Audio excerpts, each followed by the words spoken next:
Well, all right, as we begin this morning, I found a little humorous story about a preacher that needed some dental work. He ended up getting some new dentures put in. Well, he got all of his new teeth and everything, but the first week his mouth was so sore that when he got up to preach, he only preached about 5 minutes. And the next week he was feeling better, but his mouth was so sore, he only could preach about 10 minutes. Well, by the third week, things were going really good. And about the third week, he got up, he started preaching. He preached for an hour and a half. Longest sermon he'd ever given. And of course, some of the elders of the church, they marched right up to him afterwards and said, "Pastor, that was kind of a long sermon you had there this morning." He said, "Yeah, I know, I'm so sorry. This morning I went to put my teeth in. I got them switched with my wife. I just couldn't stop myself."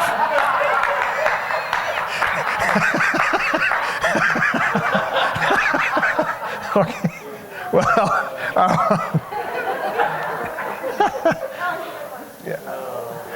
there you go.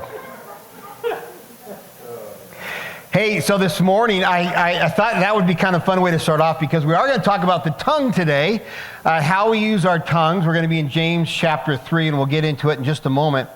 But as we're talking about this, I want to just give you, the overall or the summary version, if you will, of the first part of chapter 3 in the book of James.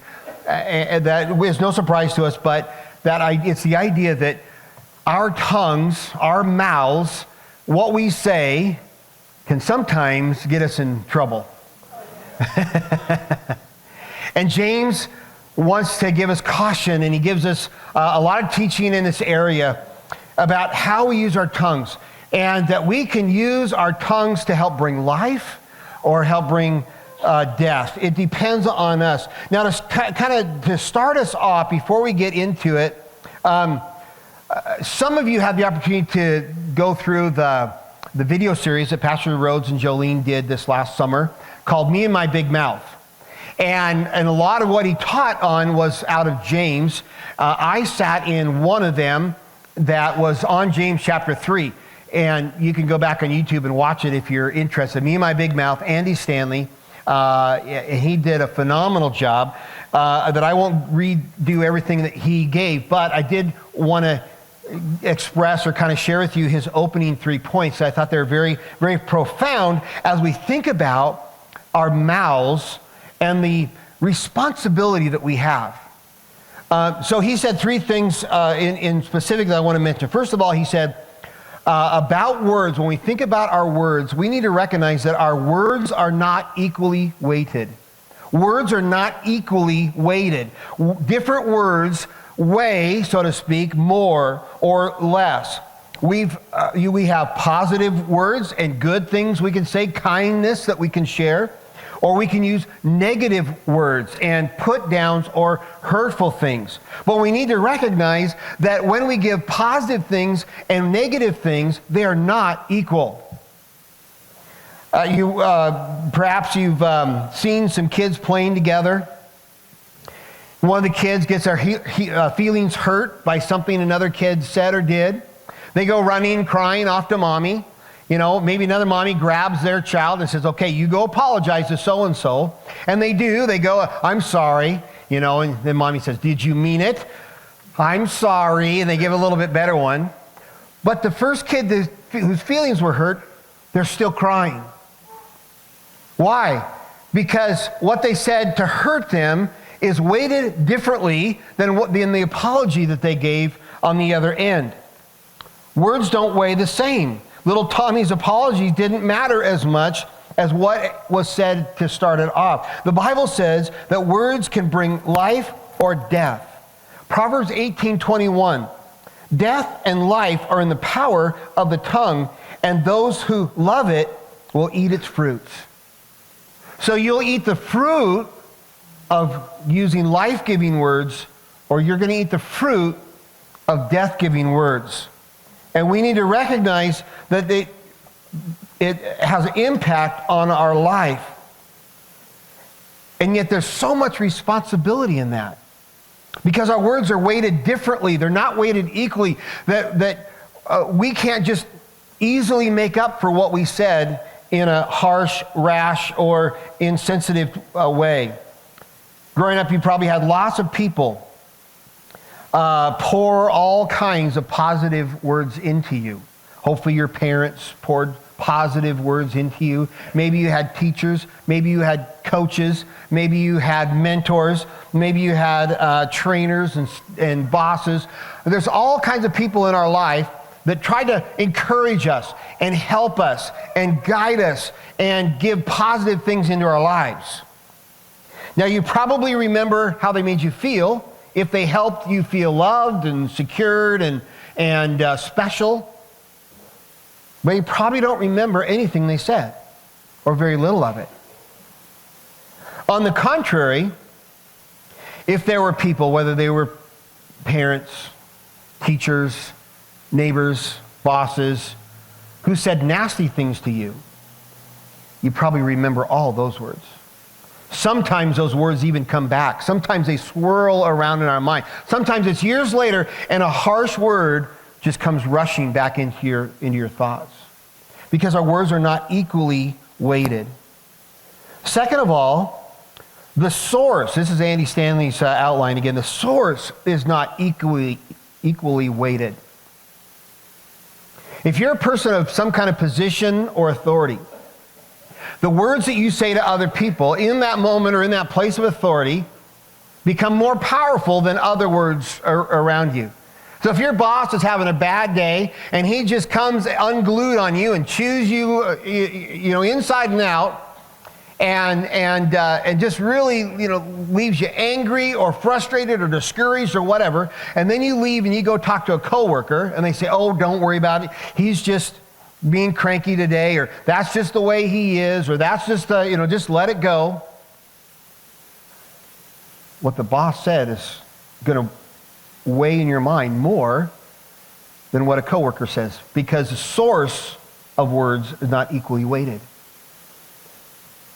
And so when we have people in our lives who we have influence over, that we have opportunity to speak over them, we need to understand the weight of our words, and that our words sometimes weigh more when we're in a position of authority, like a boss or a leader or a parent or a spouse. Anytime you're acting in that position of authority, your words are heavier than other people around, than peers who are around you. For some reason, and I thought this was really interesting for any of the fathers out there, grandfathers out there.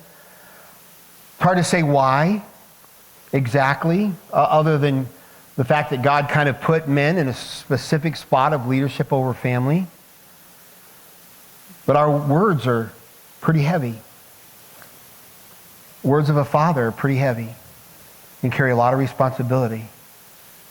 And what we say to our children, our grandchildren, can make a lot of difference and a lot of impact, good or for not. Third of all, he says the recovery time is not equally weighted. When something hurtful is said, your feelings are hurt immediately, but it takes time to recover from that hurt.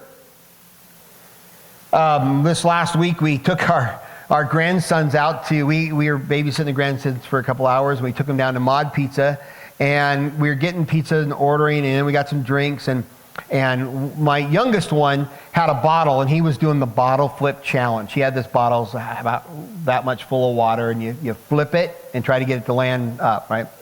And he was flipping this bottle. Well, I didn't know what he was doing, and I think that there was another gentleman in the store. He didn't know what he was doing. He just saw a kid flipping a bottle around, and it was crowded. It was a crowded restaurant that day, and so he thought it looked unsafe. And then he set the bottle down and went running over to us for something else. So all he saw was a kid flipping a bottle around, leaving it, and it rolled off the table and then ran away. So he picks up the bottle and he brings it over to him. And he was nice, but he got down on a knee and he said, "Hey, buddy, you want to be careful. You don't want somebody to trip on this or anything." Well, I misunderstood what he said. I asked him, "Excuse me, sir, was there a problem? What happened?"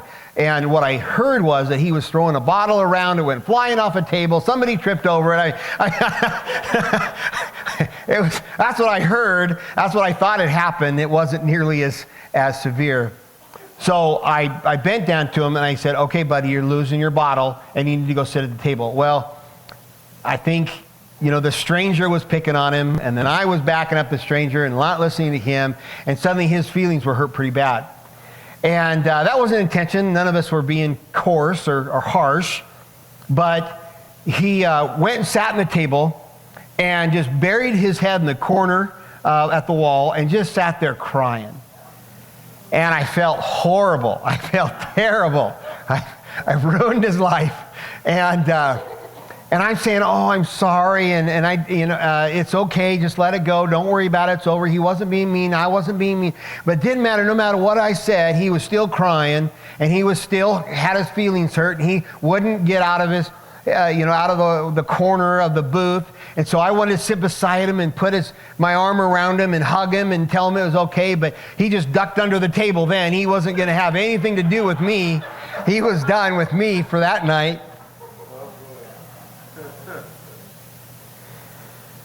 Because recovery time is different from the amount of time it takes to get hurt.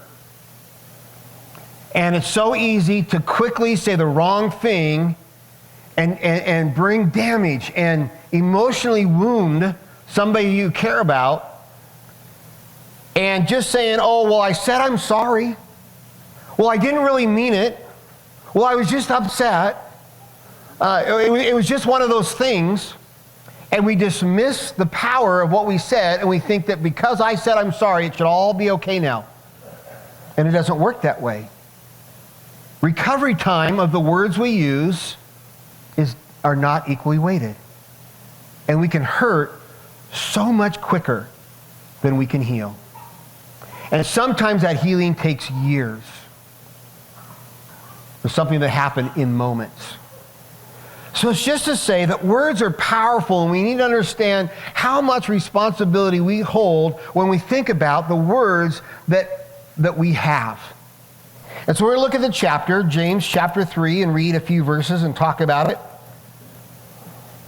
And try to pick apart a few more insights as we go along. And just notice how, if you're looking there and reading along, just notice how James is trying to emphatically encourage us and to share with us just the power of words. Verse 1, not many of you should become teachers, my brothers, for you know that we who teach will be judged with greater strictness.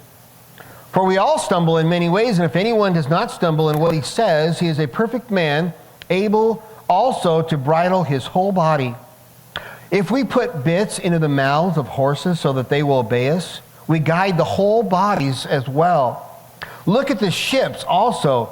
Though they are so large and are driven by strong winds, they are guided by a very small rudder wherever the will of the pilot directs. So also the tongue is a small member, yet it boasts of great things. James' admonition here towards teachers is kind of interesting. The King James uses the word masters. I think you can extend this into any area of leadership. Specifically, he does use the word that seems to highlight teachers and people that want to step into a spot of trying to guide others in the ways of the Lord. If you're a teacher, you have a great responsibility there. And so much so that he cautions people, don't run out wanting that quickly, but that should be something that's sought after soberly, carefully, cautiously, because of the responsibility that when you're a teacher, then your life's goal is to use words to guide other people's lives. And that's a heavy responsibility. But in this issue, or this idea of a place of authority, in sharing the Word of God and teaching the Word of God, or just guiding others in what they should do or where they should go, he wants to express the immense responsibility that it comes with. This seems to speak of the idea that sources are not equally weighted, as was in that previous little outline. That when you certain places and certain times, certain things that we do in life where our words have a higher impact, a greater weight to them, and we have a huge responsibility. When you stand in any position of authority, you have to control your tongue. So parents and grandparents, spouses, again, work on bridling your tongue because it will influence everything else in your life. So then he gives a couple of examples. He says, let me give you a visual. You know how we put a bit in the mouth of a horse and you can guide the beast anywhere you want it to go? Or a ship with a small little rudder on the back end. You know, even though it's a large ship, even though it's driven by heavy winds, with that one little rudder, the captain, the pilot is able to guide the ship where he wants it to go. And he says, so it is with your tongue. Your tongue is that powerful. Your tongue has that much influence on your life. And how you use your tongue will guide your life and where it goes. So this is kind of a little, if you will, adding value to your life. See, now there's a little tongue that just is having a hard day. And that's okay, Megan, we're fine.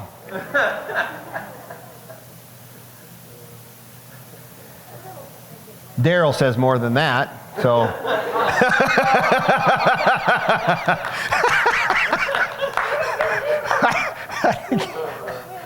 Yeah, he gets me something every week. I had to give a little love back. There you go.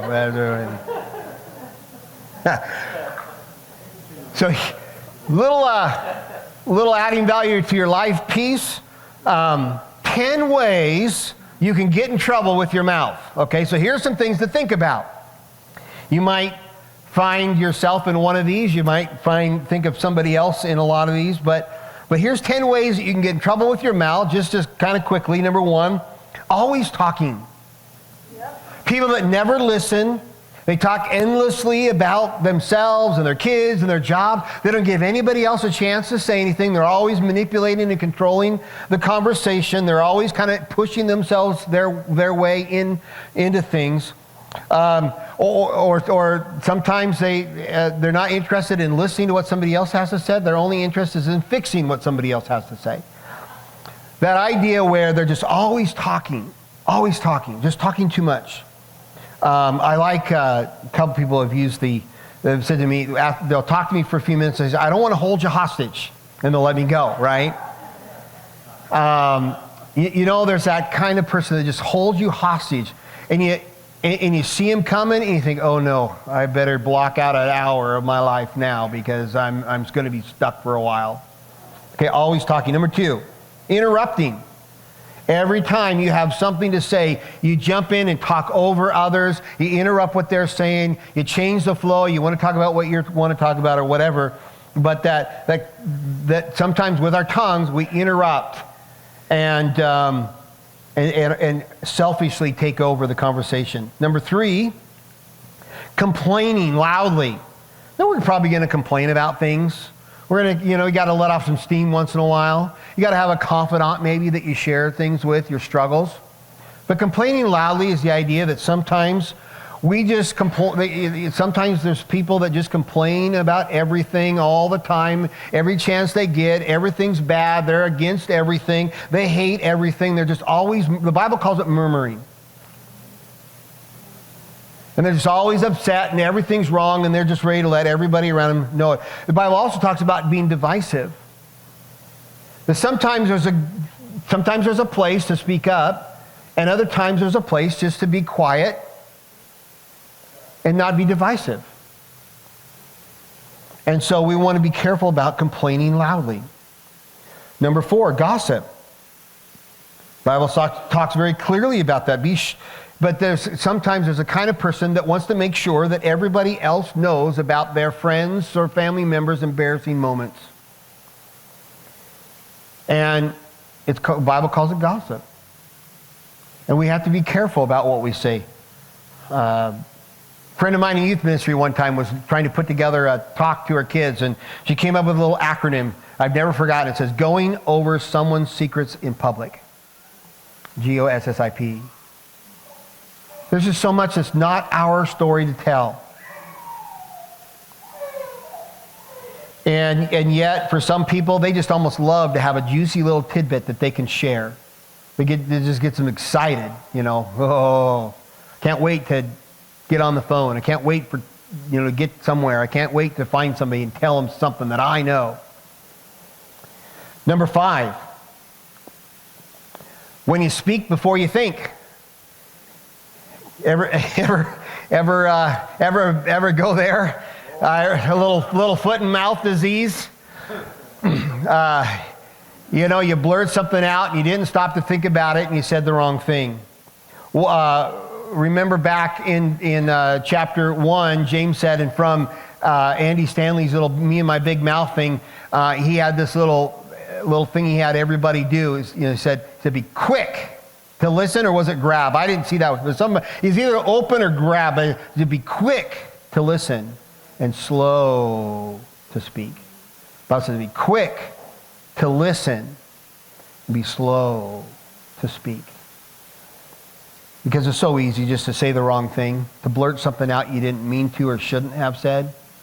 Just learn how to bridle your tongue, because if we're not careful, it can get us in trouble. Number 7, making jokes. Now, who doesn't? We all like to laugh. We like to make jokes, but it's so easy to turn people you care about into the butt of your joke. And so it's the idea of making jokes about people and embarrassing them or knocking them down or shaming them. Sometimes, and this happens a lot among spouses, they make jokes about their spouse because they're publicly shaming something that they don't like in the relationship. Right? You're at a party and say, and if they, somebody says something and you say something, it'd be nice if we ever had a clean dish in our house or something like that. You make some kind of a little thing. And couples that are frustrated in their marriage, they just turn it into jokes with their friends. It can be so hurtful and damaging. Number 8, you let your mouth run on automatic when you're angry. Yeah, and your eyes go red and the mouth just opens and the poison that comes out, right? Sometimes when we're angry, we can just go into automatic and the filter's gone. And the stuff that comes out is just poison. Number 9, nag, nag, nag.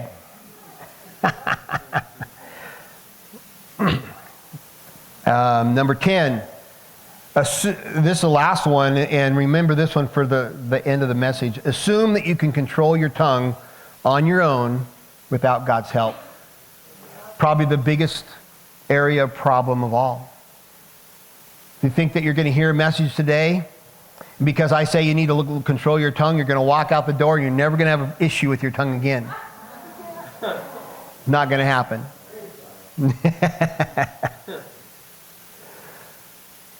This is one we need God's help. We need God to take control of our tongue. We'll get back to that in a minute.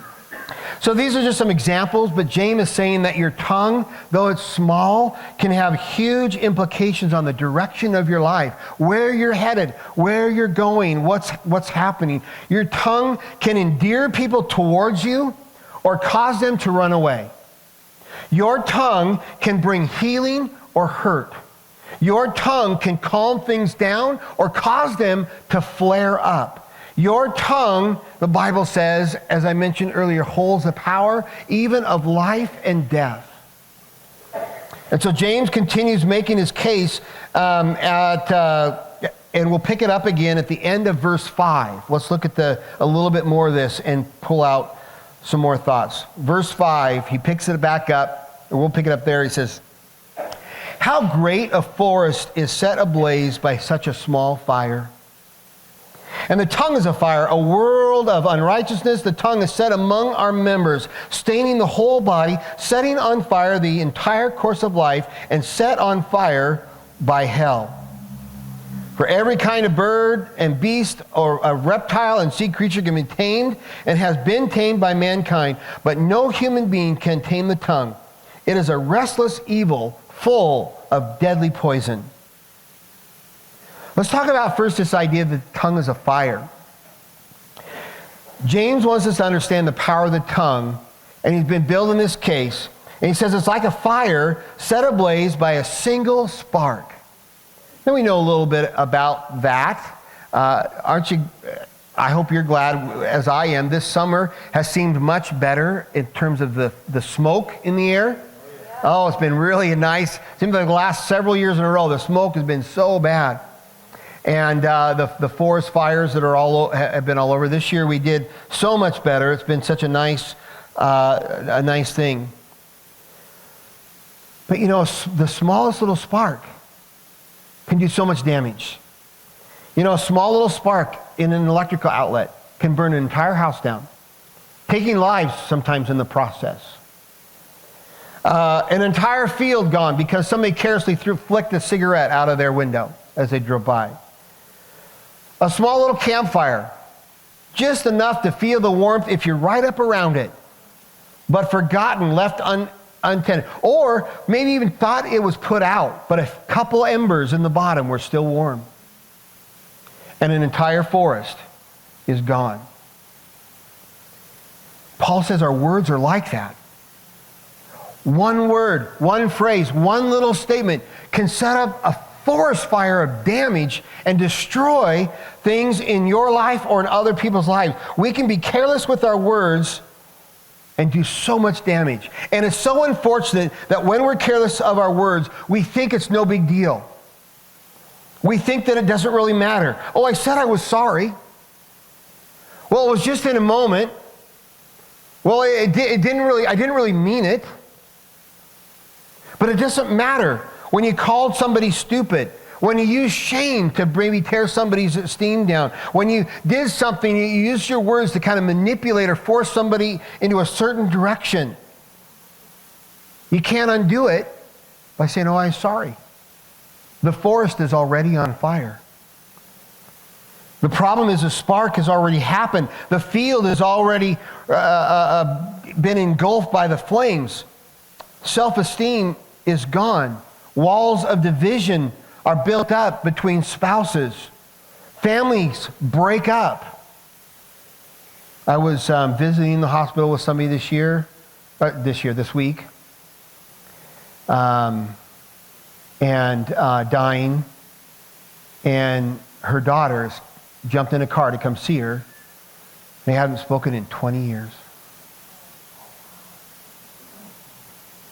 And I didn't ask why, and I didn't need to get into it. I was so glad she's coming. I'm so glad that she's demonstrated that willingness. It was so sad, so heartbreaking. Mother and daughter separated for 20 years. And it probably started with things that were said. How could it not have? And I don't know I don't know much more about it. I just identify with the pain of that, right? Families break up. Words can destroy companies. Words tear down churches. Words destroy community organizations sometimes. Words are so powerful. As children, we're told that sticks and stones can break my bones, but words will never hurt me. Right? But it's not true. It's not truth. Broken bones heal. But sometimes wounding words never do. So James says it's a fire. The tongue is a fire. And we need to be careful. Number 2, notice it says the tongue stains the whole body. I did probably more time thinking about this one than anything else. The Bible says that out of the mouth, the soul speaks. We've mentioned that before.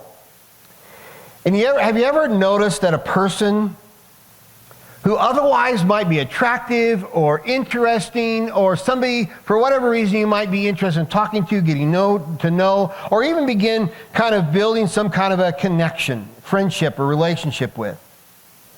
But then comes a time when unwholesome talk comes out of their mouth. Then comes a time when that list of 10 things I gave you a minute ago start coming into play. And suddenly they're not as attractive as they were. Someone's a complainer. Maybe they're mean. Maybe they're gossiping to everybody. Maybe they're a phony. Maybe they're profane. And pretty soon, they're not as endearing as they once were. How can you use pleasant words, life-giving words, caring words, peace-making words, healing words that helps endear other people around you? Sometimes our words, when we're careless with our words and we don't learn how to take control of our tongue, it makes us unattractive. It stains our body. I mean, aren't there people in your life when you see them coming, you think, oh, I've got to brace myself for this, whatever it is. And it just shuts down the relationship. It just shuts down. Where's this going to go? What kind of complaining do I have to listen to? What nastiness are they going to start talking about? If I share some with them, who are they going to share it with? I mean, there's people in my life, there's things I don't want to tell them.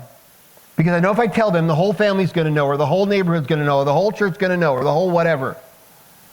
And you learn to guard yourself around certain people because they don't know how to control their tongue. And it stains their whole body.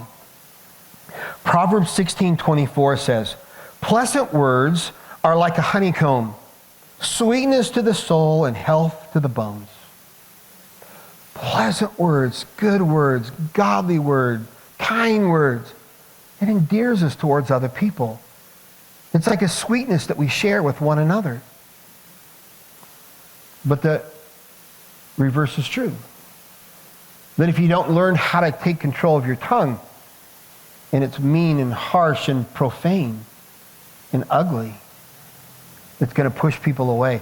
And there are people that just find themselves lonely, or their life is just ineffective because they push away with their words.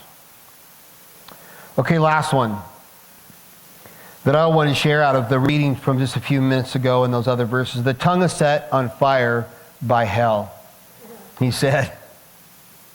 James said that the tongue is like a bit in the mouth, or rudder on a great ship, and that its whole life can be steered by that one small part. Right, we read that. It talks about the responsibility of the tongue, the responsibility of words, and how powerful they are in guiding our life. So here's the question. Is who has the reins or the rudder in their hand? Is it you just trying to make it through, or is it God? If the tongue is the rudder, if the tongue is like the mouth is a way that your life is controlled, like the bit in a horse's mouth, then who has the reins? Whose hand is on the wheel? Who's guiding the course of your life by controlling how you use your tongue? Because James said the tongue is set on fire by hell itself. You know, we know that there's this battle between the spirit and the flesh. And in that battle, and in the spirit, we're given forgiveness. We're given joy. We're given love. We're given new life. But in the flesh, we still battle with selfishness and sin. And the tongue is one of the most powerful muscles in the body. The tongue is such a high responsibility and able to do so much damage, or help to bring so much life. Our only hope in taming the tongue, which is full of that same selfishness and sinfulness, is to put our life in the hands of God. To bring our tongue under control. Say, God, as you're using me for your kingdom, as you're helping me build my life, as you bring forgiveness and good things into my life, Lord, help me control my tongue. We should probably wake up every single morning and just pray, God, help me with my tongue.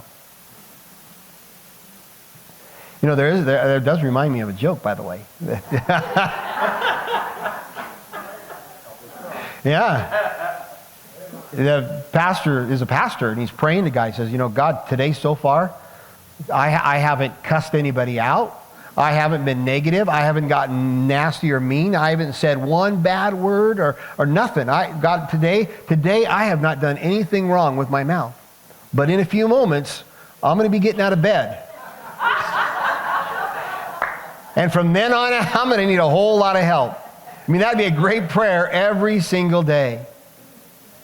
God, every day, for the rest of the day, I'm going to need a whole lot of help to bring my tongue under control.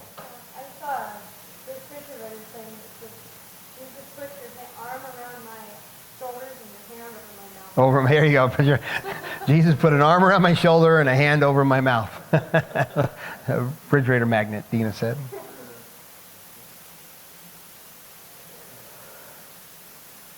But if our tongue is set on fire by hell itself, we have no hope of containing it. We have no hope of controlling it.